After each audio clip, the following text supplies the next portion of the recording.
A la hora mágica del amanecer, La Mancha contagia necesariamente una pulsión de euforia, de inquieta sorpresa, de apacible encantamiento, tal y como si del viajero fueran enseguida a cuidar doncellas y princesas de su rocín.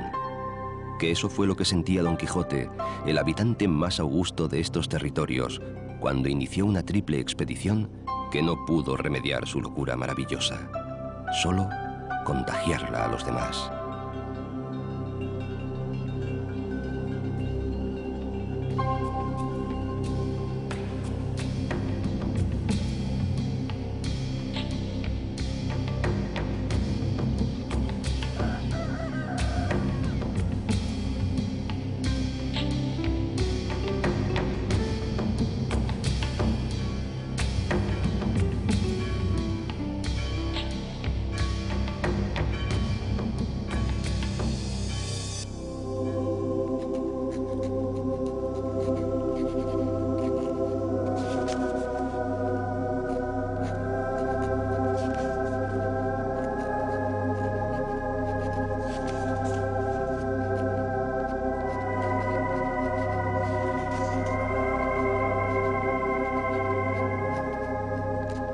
Ningún topónimo español es más conocido y más querido en el mundo que el de La Mancha, porque aquí nació, aquí murió, aquí reveló sus pasiones y forjó su mito uno de los más grandes personajes de la literatura universal, es decir, uno de los mejores inquilinos del corazón de los hombres. Aquí está el mapa fantástico de un libro que el mundo entero adoptó como propio. El aventurero sueña. Soñó la vida en la llanura inmensa, bajo el cielo bruñido como un espejo. La soñó inacabable y reposada, llevando el mundo todo dentro del pecho. Un ciudadano eterno, ya ciudadano del mundo, en sutiles versos de Unamuno.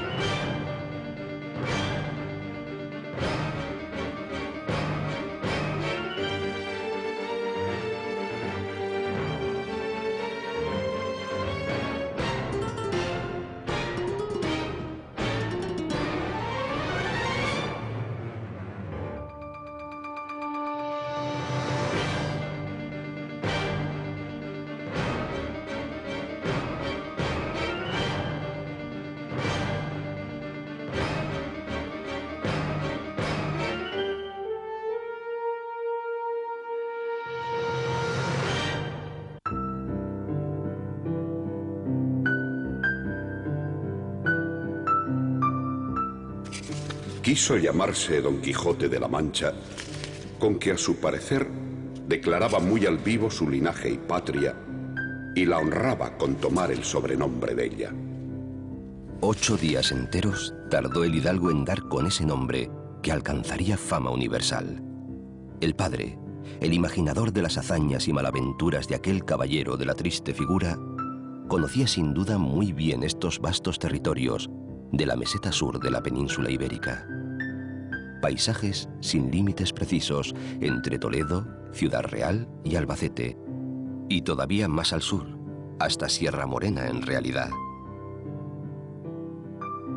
Miguel de Cervantes no había nacido aquí, pero sí debió de viajar mucho por estas llanuras, que entonces eran más arboladas, más húmedas, más salvajes y más solitarias que hoy.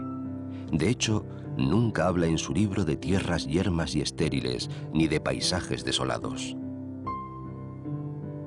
Don Quijote y su escudero Sancho encuentran siempre bosques propicios al reposo, tropiezan a menudo con prados de fresca hierba, descubren fuentes de agua clarísima.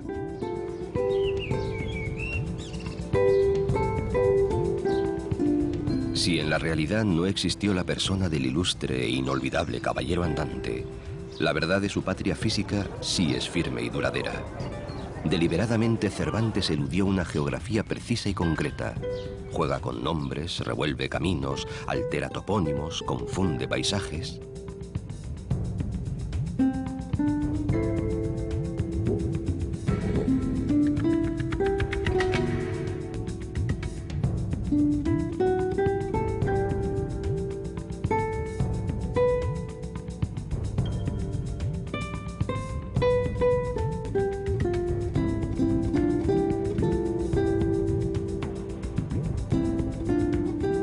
Sus razones tenía el vagabundo y valeroso escritor, desde luego, pero la Mancha, la de su Don Quijote, estaba y está en su sitio, llena de poéticas emociones y de rincones mágicos.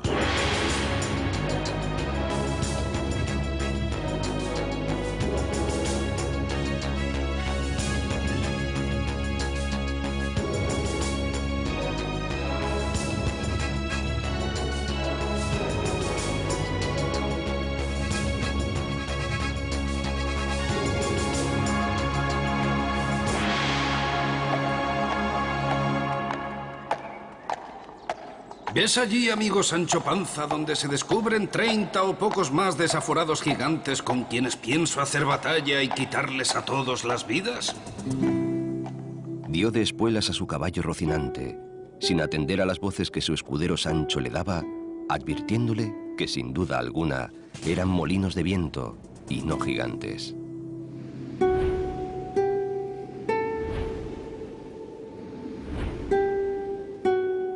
Este tipo de molinos, al parecer de origen persa, había comenzado a levantarse en muchos cerros de la Mancha poco antes de que Cervantes naciera.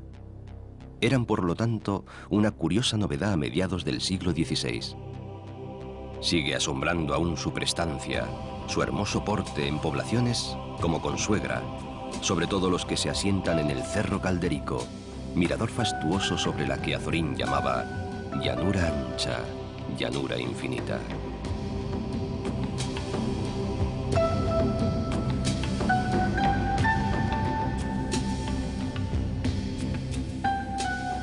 Aislados o agrupados en familias, y cada cual siempre con su nombre propio, quedan todavía en la Mancha muchos molinos, aunque ya ninguno dedicado a su vieja función de moler el grano con el empuje del viento.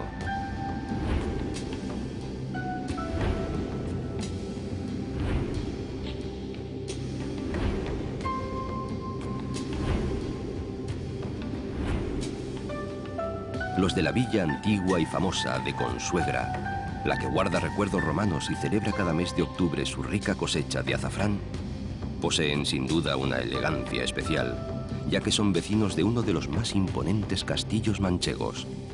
Fue propiedad de la Orden de San Juan de Jerusalén, cabeza del priorato de estos frailes guerreros.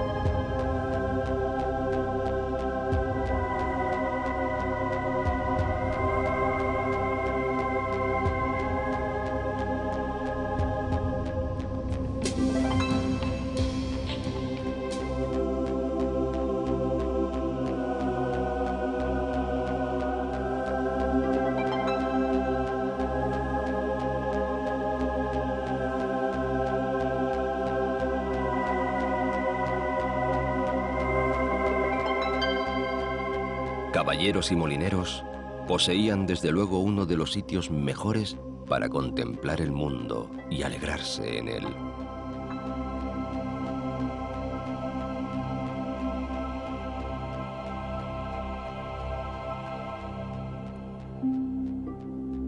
Al oeste, luego de pasar por Madridejos y por Camuñas, donde por Jueves Santo pecados y virtudes bailan juntos, entre Villafranca de los Caballeros y Alcázar de San Juan, brillan unas cuantas lagunas, siempre de dudosa consistencia, como en muchos otros parajes manchegos.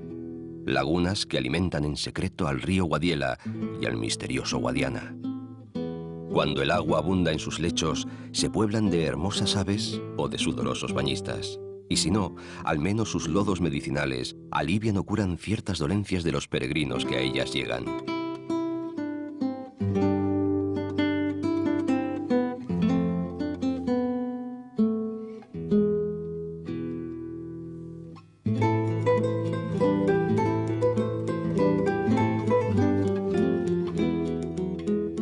Unas sierras próximas de modesta prestancia autorizan a una población plantada allí a llamarse Puerto Lápice.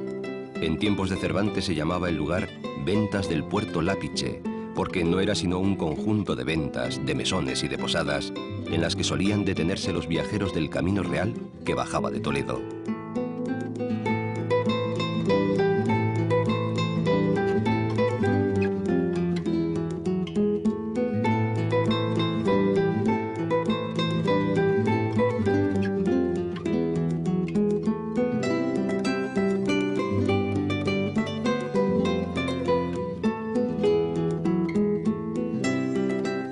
Sobreviven, más o menos recuperadas, reconstruidas o levantadas de nuevo, unas cuantas ventas en este y otros pueblos vecinos, alguna de mucha calidad arquitectónica y agrado para el viajero de hoy. Mas para Don Quijote podían ser inexpugnables castillos. Y si en una muy mísera había sido armado caballero en aciaga noche, en otra padeció desgraciada aventura con la moza asturiana llamada Maritornes, a cuyo novio nada gustó el comportamiento del caballero. Tanto este como su fiel escudero acabaron muy maltrechos, molidos y aporreados, manteados Sancho incluso, en aquella venta de la que tampoco debemos acordarnos.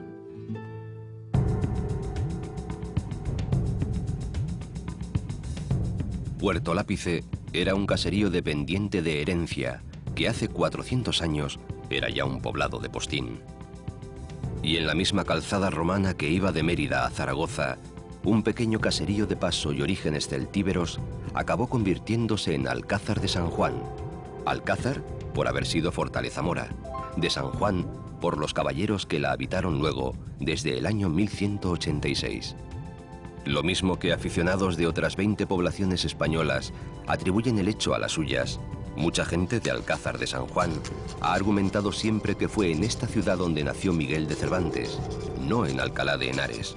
Y también, naturalmente, que fue de aquí de donde salió en busca de aventuras su glorioso personaje. Y defienden su tesis, su hermosa e inflexible voluntad, con el mismo entusiasmo con que los vecinos de Campo de Criptana, apenas a una legua hacia el oeste, mantienen que sus famosos molinos del Cerro o Sierra de la Paz fueron los mismísimos a los que se enfrentó el caballero andante en la sin par batalla de su primera salida. ¿Quién lo sabe? Y además, ¿qué importa? Si por otro lado fue todo una malvada, ejemplar y risueña mentira.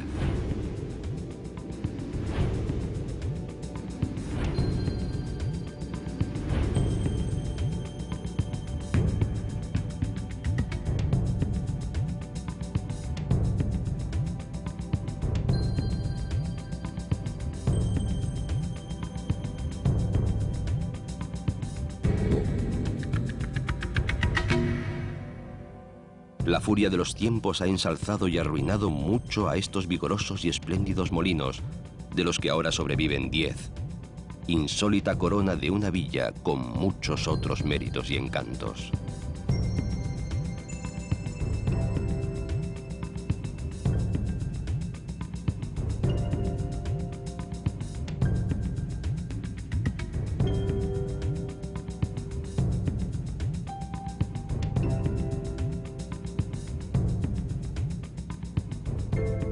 Campo de Criptana, calles estrechas, empinadas, silenciosas, hermosas casas campesinas y solariegas, encaladas muchas de ellas y con su faldón de añil, y una larga historia popular.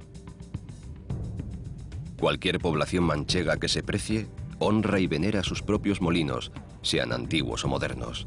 Quintanar de la Orden Militar de Santiago, para más señas, se enorgullece de ellos y de muchas otras cosas, sobre todo del campanario de su parroquia gótica tardía, dedicada, naturalmente, al propio Santiago. Un antiguo cronista dijo de esta torre que es tan grande de alta y gruesa que en España no hay 6 mejores que ella. Puede que tuviera alguna razón su hipérbole. Y tampoco hay muchas plazas de toros tan lucidas como la de este pueblo tumbado en medio de la llanura.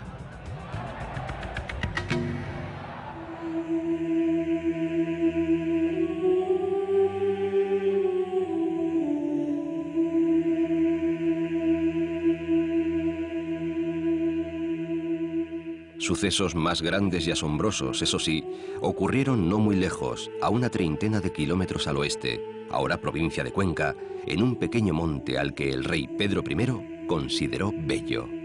Como Belmonte pasó pues a la historia, aquella modesta pobladura arrancada entonces al señorío de Alarcón.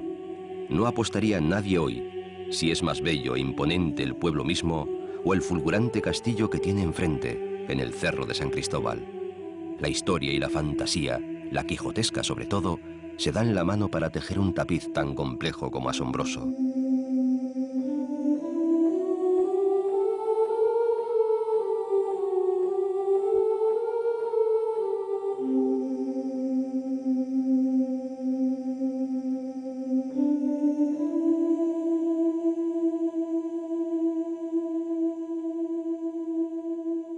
En sus tiempos de mayor poderío, las murallas eran el doble de altas de como hoy se ven.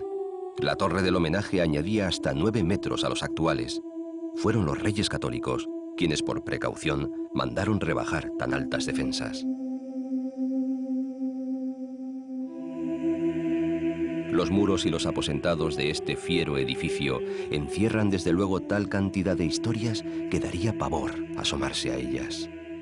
Aquí dicen que estuvo asilada, o presa, la Beltraneja, la que disputaba el trono a su tía Isabel de Castilla y que logró escapar descolgándose desde una ventana.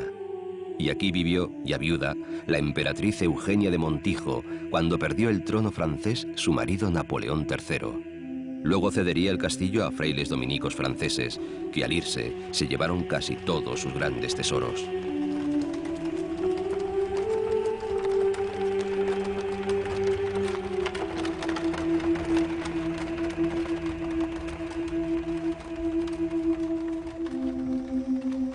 Enfrente, el pueblo conserva muy bien un urbanismo clásico de mucha gracia, mientras recuerda que aquí nació el genio de la lírica clásica española, Fray Luis de León, catedrático de Salamanca y preso de la Inquisición en Valladolid.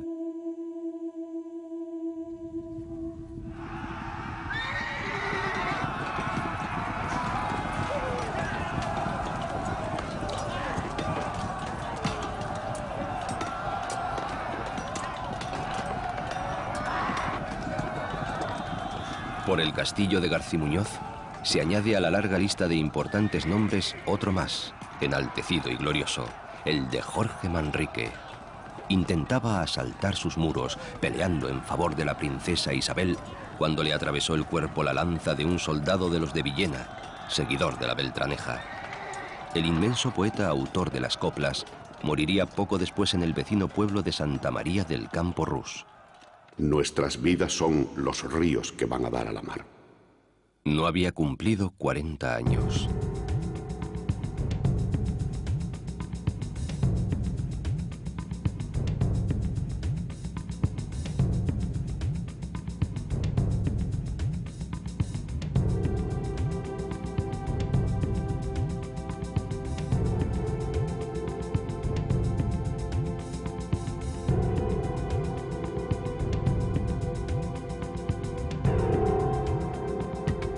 Como si los límites orientales de la Mancha estuvieran erizados de castillos y defendidos por fosos de agua, un quiebro del río Júcar se convierte de pronto en el embalse de Alarcón, nombre que en árabe equivale a la roca, porque se refiere, desde luego, a su erguida fortaleza.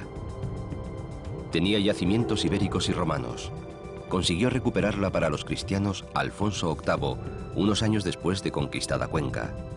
En realidad, la leyenda asegura que la venció un caballero llamado Fernán Martín de Ceballos. Hombre araña de la época, escaló a pulso la muralla con la ayuda de 2 dagas y ante la sorpresa de los sitiados, consiguió abrir las puertas a sus compañeros de armas.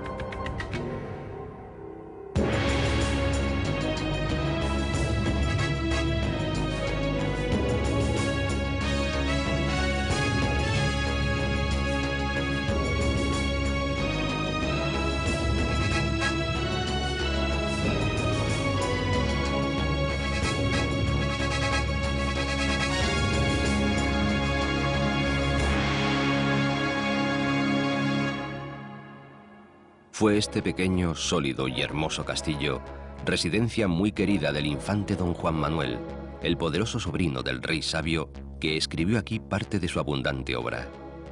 Todavía resaltan hoy, junto a la silueta de la fortaleza sobre el promontorio, ahora parador de turismo, las bellezas de esta pequeña e íntima población medieval. Los viejos puentes, los grandes bosques de las riberas del Júcar y los hondos tajos que abrieron sus aguas.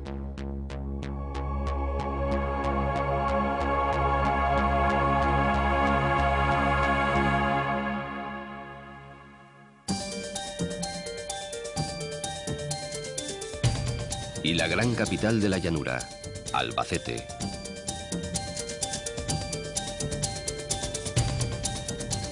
Parece que su nombre árabe, Albasit, hace ya referencia a ese carácter, llanura.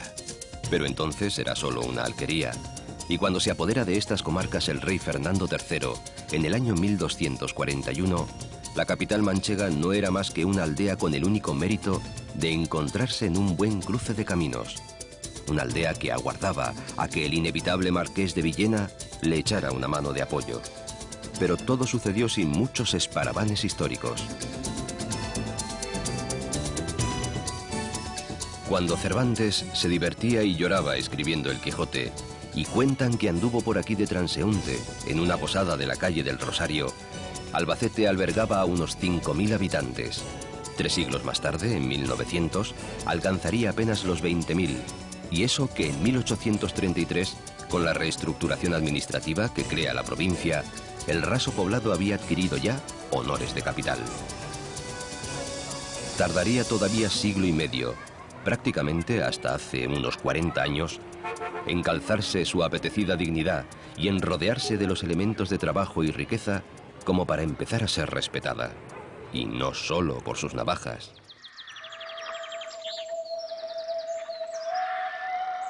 A unos 30 kilómetros a vuelo de pájaro, hacia occidente, se atisban ya las montañas de la Sierra de Alcaraz.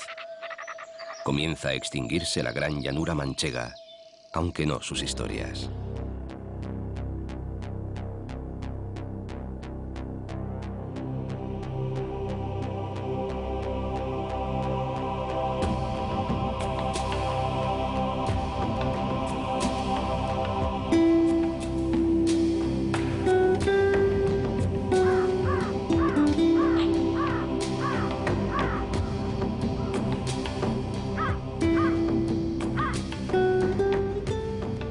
Progresivamente, la ancha estepa que se tiende en torno a los 600 y 800 metros de altitud empieza a elevarse por los contrafuertes de Alcaraz y consigue los casi 1800 en picos como el Almenara y el Padrón.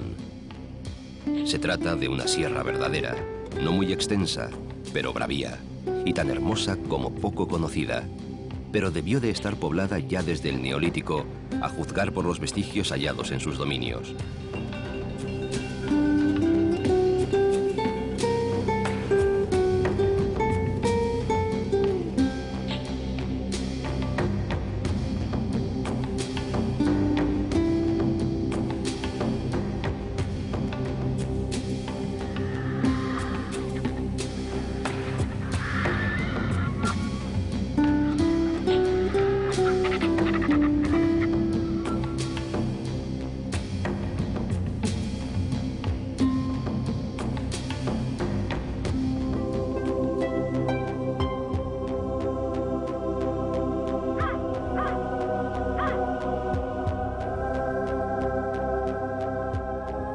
Fue luego tierra de grandes disputas entre islámicos y cristianos, con un saqueo en el intermedio a cargo del leonés Ordoño II en el año 900, hasta que el incansable Alfonso VIII apareció por aquí y unió el territorio a su corona castellana.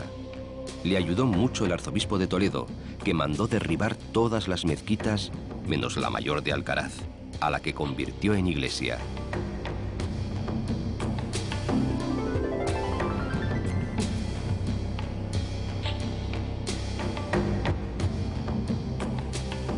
Durante varios siglos, hasta la grave decadencia que le sobreviene en el XVI, la ciudad de Alcaraz tuvo poder, lustre y prestigio asombrosos.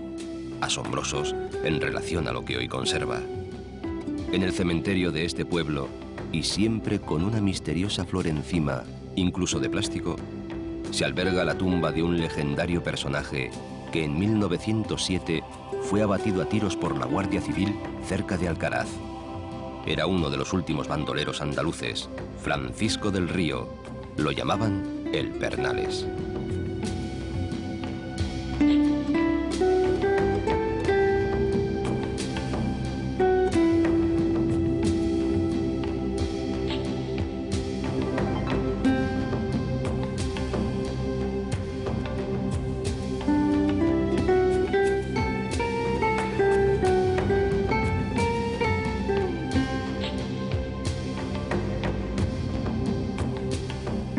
Parajes muy atractivos, densos bosques y pequeñas poblaciones, Reolid, Riópar, con su porción de historia, grande o chica, abrazan a la antigua ciudad de Alcaraz.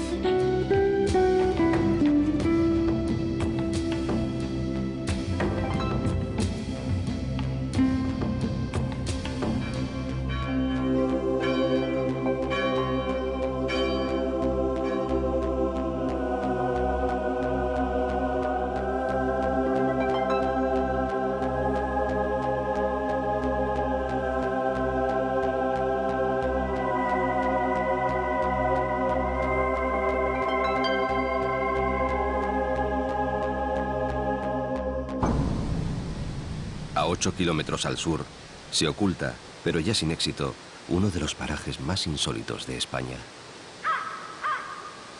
Se trata de una grieta en el rocoso Farallón que a 150 metros de altura deja salir las aguas del río Mundo. Detrás de la cascada, en las sombras, un laberinto de galerías y lagos.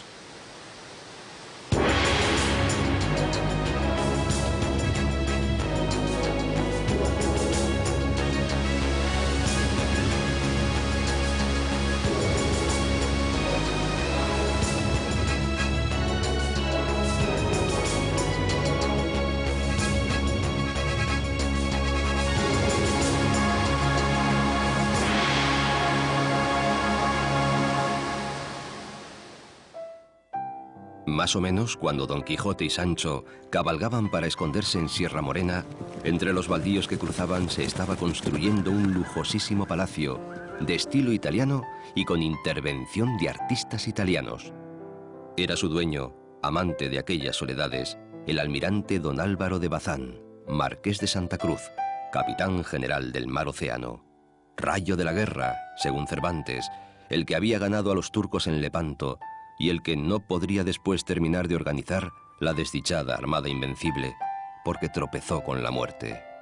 Mas, ¿por qué esa vivienda lujosa e inmensa, que hoy sirve de archivo general de la Marina, en medio del secarral manchego? La copla popular lo explica. El marqués de Santa Cruz se hizo un palacio en el Viso porque pudo y porque quiso.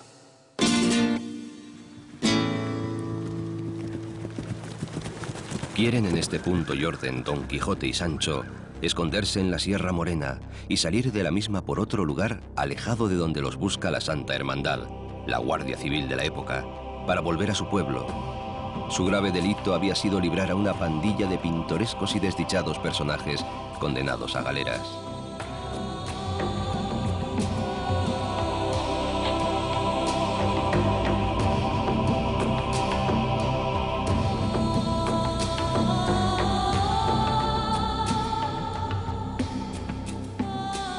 Oscura, sombría o morena es la grande y espesa sierra que divide las llanuras manchegas de las campiñas andaluzas.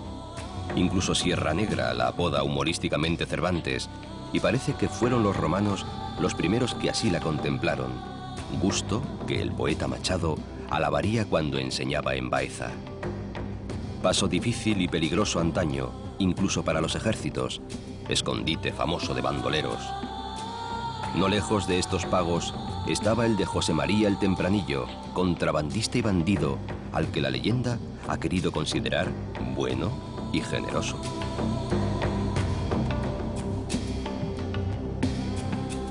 Murió en 1835 con un aura de leyenda que impregnaría para siempre estas sierras.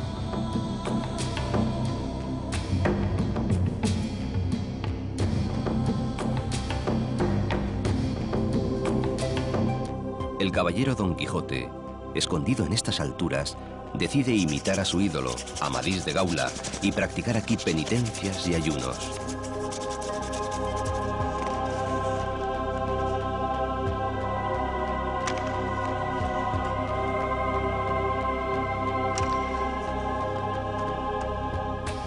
Incluso decide mandar al Toboso a su criado Sancho con una carta para Dulcinea. Y continúa la historia en la sierra y sus vecindades. Sancho olvida la carta, encuentra en una venta al cura y al barbero de su aldea, y todos juntos traman un divertido teatro con protagonismo de una inteligente muchacha llamada Dorotea, alias Princesa Micomicona, que por allí también pena, y consiguen en fin sacar al vagabundo de aquellos ásperos andurriales. Más o menos por donde había entrado. Naturalmente, tropiezan con los guardias, pero tienen piedad de él y de su criado y los dejan ir libres.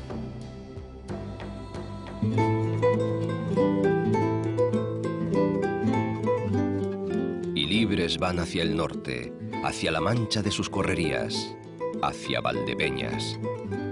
Cuando hace 140 años Gustavo Doré hizo en diligencia este mismo viaje entre Almuradiel, Santa Cruz de Mudela y Valdepeñas, tardó menos de una hora. Recorría las posibles rutas quijotescas para realizar las ilustraciones de una edición de la novela que había de publicar en París la editorial Hachette. En su relato cuenta el ilustrador francés que solo vio viñas por aquella región, viñas cuyo fruto era ya famoso de muy antiguo. Otros apasionados hagiógrafos han afirmado incluso que hace 2800 años unos pastores plantaron el primer viñedo en el Valle de las Peñas. En tiempos no muy lejanos, cuando se valoraba más la cantidad que la calidad, se producía aquí tanto vino como en el resto de España. Tiene un hermoso tono rojo oscuro, con un aroma muy pronunciado y extraordinariamente espirituoso, cualidad que debe sin duda al suelo pedregoso del país, que ha dado origen al nombre de Valdepeñas. Así continuaba sus ingeniosas meditaciones Gustavo Doré, que debía de ser tan buen catador como dibujante.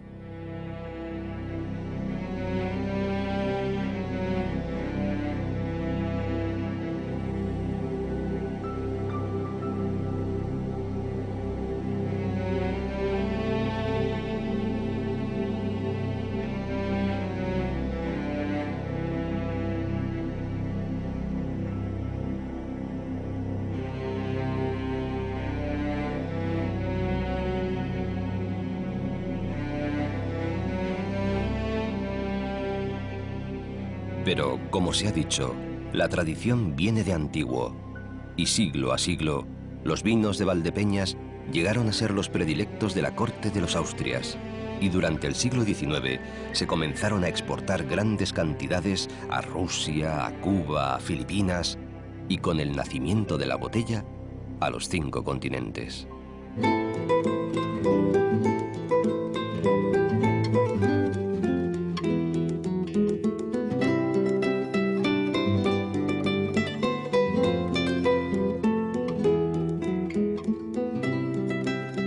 Valdepeñas, de orígenes confusos, tuvo poblamientos iberos, lució en la Edad Media, fue vendida al Marqués de Santa Cruz por Felipe II en 104.985 reales y peleó contra Napoleón, evitando que los refuerzos de su ejército llegaran a los campos de Bailén.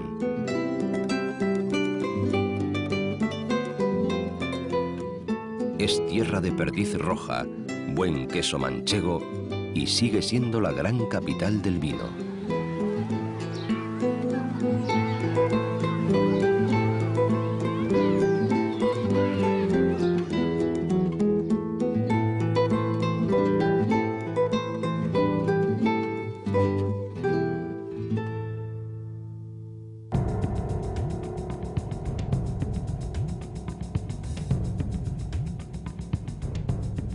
Si vino y cereales han sido los cultivos clásicos de toda la Mancha, en los faldones del campo de Calatrava vibra una ciudad industrial y un poco fantasmagórica.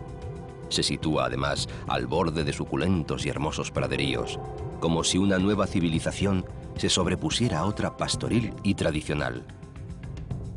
Puerto Llano que es la puerta septentrional del famoso, casi legendario Valle de Alcudia, conoce su primera industrialización a finales del siglo XIX, con la explotación de su cuenca carbonífera, la cual, todo se ha dicho, había sido ya explotada por los romanos y huellas quedan de ello.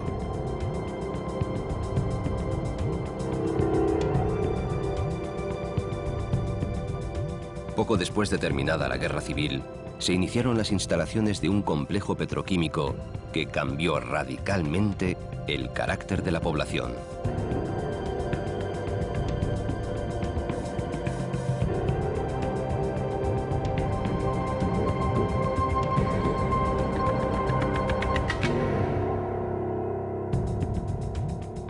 Almodóvar del Campo ha tenido también su categoría y un sólido bienestar económico como centro de la trashumancia de ganado y del negocio de las lanas que se producían en los amplios pastizales y dehesas de Alcudia, aun siendo lugar de paso de algunas calzadas secundarias que bajaban a Córdoba. La Puebla fue abandonada durante la Reconquista por ardua de defender, hasta que aparecieron por allí con algunos soldados dos arrojados monjes cistercienses, Raimundo de Fitero y Diego Velázquez, antiguos soldados, y se quedaron. Para defender su nueva propiedad y para agrandar sus riquezas, fundaron en 1158 la Orden Militar de Calatrava, que llegó a ser dueña de todos estos territorios manchegos, junto a las de Santiago y de San Juan de Jerusalén.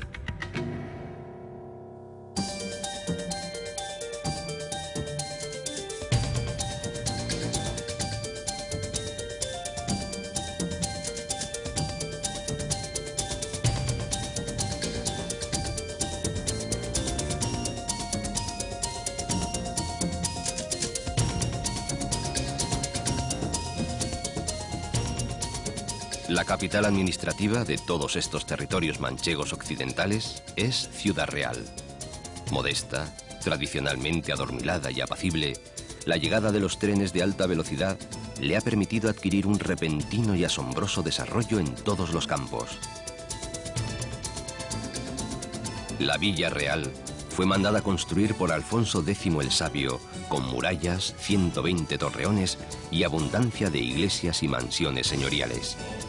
La función a la que la destinaba el rey era ser plaza fuerte propia frente al creciente y peligroso poderío de los frailes militares. De aquel antiguo recinto amurallado apenas queda la Puerta de Toledo y algunas huellas de un casco antiguo que antaño debió de tener mucha semejanza con las medinas y zocos morunos, con gremios de artesanos agrupados en una misma calle.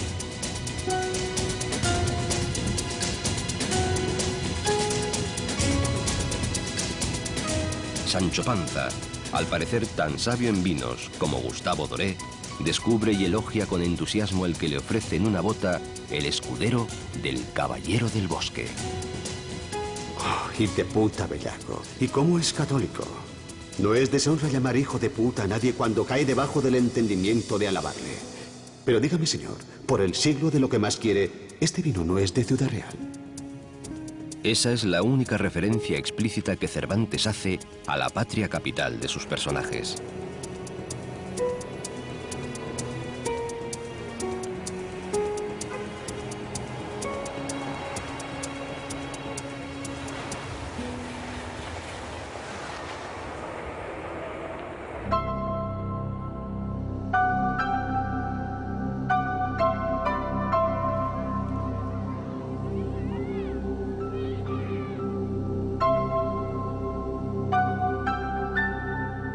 Si Ciudad Real es la capital política de los antiguos campos de Calatrava, Almagro es el centro de su donosura y de su prestigio cultural y estético.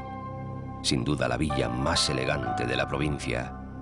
Nacieron las dos más o menos a la vez y con igual propósito político, pero el establecimiento de la corte de los maestres calatravos primero y la llegada 3 siglos más tarde de una familia de banqueros flamencos, los Fugger, Fúcares los llamaron aquí, transformarían por completo a Almagro. Los maestres levantaron grandes iglesias, amplios conventos y fastuosos palacios.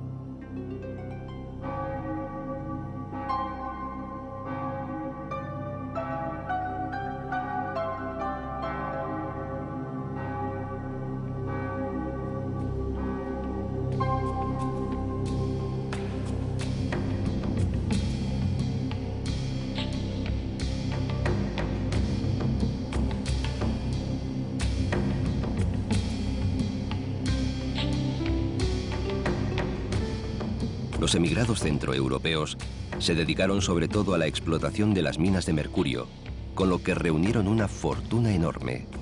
Amigos y a la vez banqueros y prestamistas del emperador Carlos I hicieron de Almagro una ciudad insólita, que se aficionó no solo al teatro, con un famoso corral de comedias que pudo recuperarse en 1954, sino también a los encajes y blondas, con fábricas reales propias, y que se llenó de nuevos y lujosos edificios. Los banqueros de Flandes no solo asentaron su nostalgia en esos detalles y en aquellas industrias, sino que organizaron una gran plaza a la manera de las de sus ventosas costas, donde sí era necesario cerrar las balconadas corridas para guardarse de fríos y nieblas. El delicado corral de comedias ha cimentado el éxito de un festival veraniego de mucho lustre.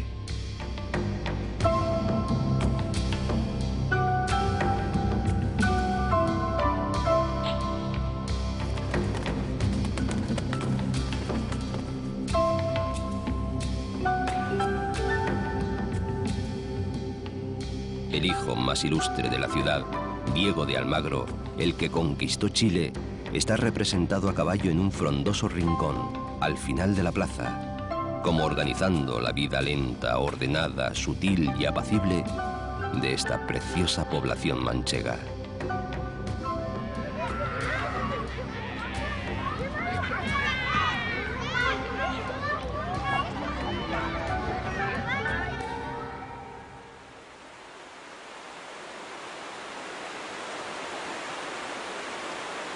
El misterioso Guadiana, que corre más por debajo que por encima de estas comarcas, consigue espacios de humedad y verdor entre los caminos trazados a cordel en la llanura. Aquí la riqueza es sobre todo el vino, fiel compañero del queso manchego, que por ser ya patrimonio de la cultura del mundo y testigo de las costumbres de un pueblo del que obtiene su apellido, bien merece un tiempo aparte en otra buena andanza por esta región, con la buena compañía de los ricos y muchos caldos que por aquí se catan. También el Guadiana alimenta la prosperidad de grandes pueblos y de ciudades como Daimiel. La reina María Cristina le dio este título. Daimiel, calatraveña de origen, y como todas sus villas vecinas, espaciosa, cómoda y abierta.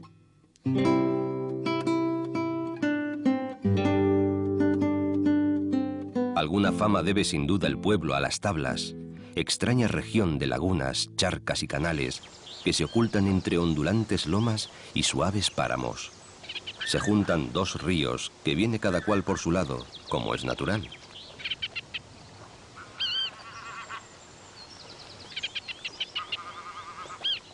Por el norte, el Cihuela se arrastra perezoso desde las parameras de Cabrejas, en la serranía conquense. Trae aguas salobres, además de escasas, salvo cuando arrecian las lluvias. Por el sur surge oficialmente el Guadiana en unos llamados ojos, aunque ya prácticamente ciegos, unos kilómetros más arriba y con aguas dulces. Esas y otras aportaciones similares se mezclan al fin en los desbordamientos de las tablas y crean un ecosistema tan peculiar como frágil. Siempre lo fue, ya que ha dependido de la afluencia del agua y siempre las llanuras se la han bebido, pero la voracidad humana lo llevó al borde de la desaparición.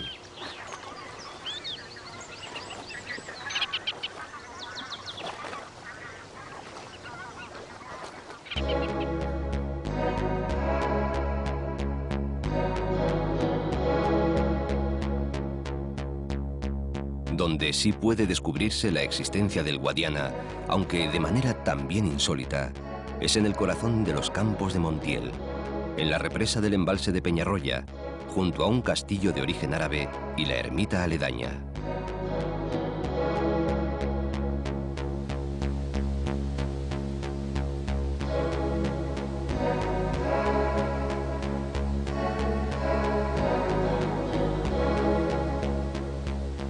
En ese valle largo y ancho, de rocosos muros, el río se contiene, se exhibe, existe de verdad, rico, azul, brillante.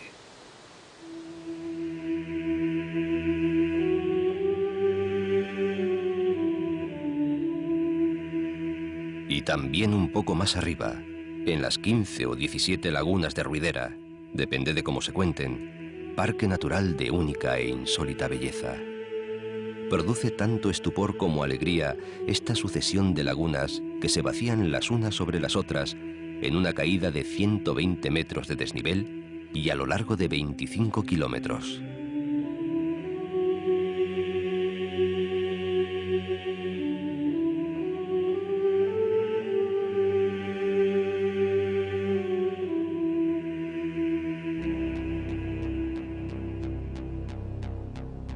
Don Quijote creía naturalmente que esos apacibles estanques de muy diferente tamaño y forma eran unas muchachas encantadas por el mago Merlín, damiselas que lloraban sin descanso. ¿Son verdaderamente el río Guadiana? Quizás en parte sí. Nadie se pone de acuerdo, porque este río arrastra un muy antiguo y mágico misterio en toda su primera mitad. De cualquier manera, el mismo Cervantes se encarga de señalar que las lagunas, además de bellas, son famosas. Lo eran ya entonces, en toda la Mancha y aún en toda España. Un imaginado y verdadero jardín del Edén.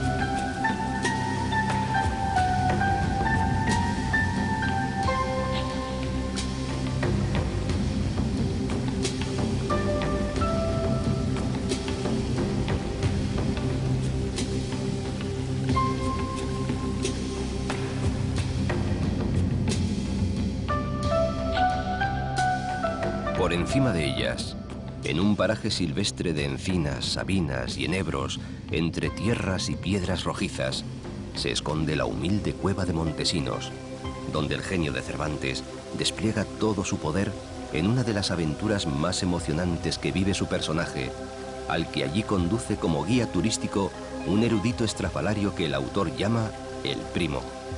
Don Quijote, dormido o soñando, transmutado en espeleólogo, a quien tienen que izar con una cuerda, encuentra un maravilloso palacio subterráneo y por allí circulan Montesinos, el mago Merlín, el Guadiana encadenado, la reina Ginebra y otras damas famosas de los libros de caballerías. Ruidera, con sus lloronas hijas y sobrinas. Y en fin, la mismísima Dulcinea encantada, saltando y brincando como cabra.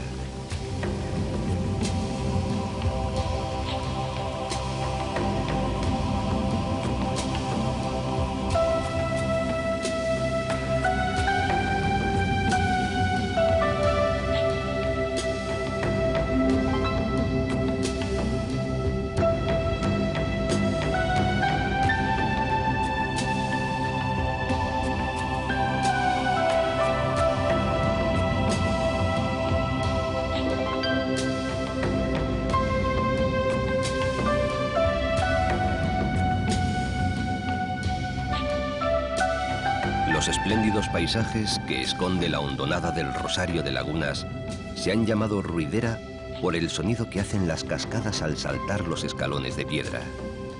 El entorno bravío al que el gran libro llenó de magia, los difíciles secretos del Guadiana y su encarnadura, las románticas y literarias ruinas del castillo de Rochafrida, en fin, tantos otros recintos aquí agrupados, figuran sin duda entre los más atractivos de toda la Mancha.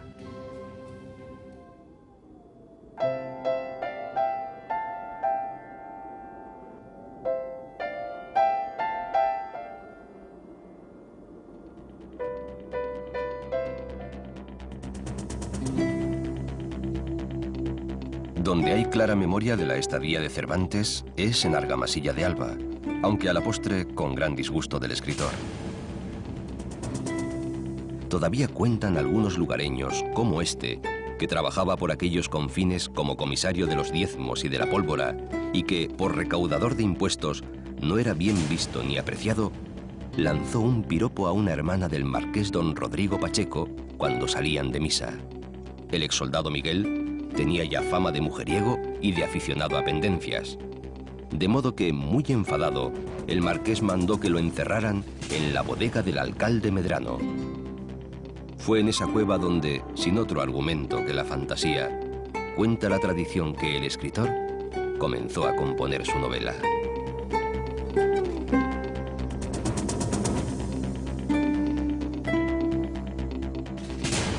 Y son muchos los que mantienen que fuera Argamasilla la patria de Don Quijote, del libro e incluso también del personaje protagonista, que sería el mismísimo Rodrigo Pacheco, el hidalgo justiciero e intransigente.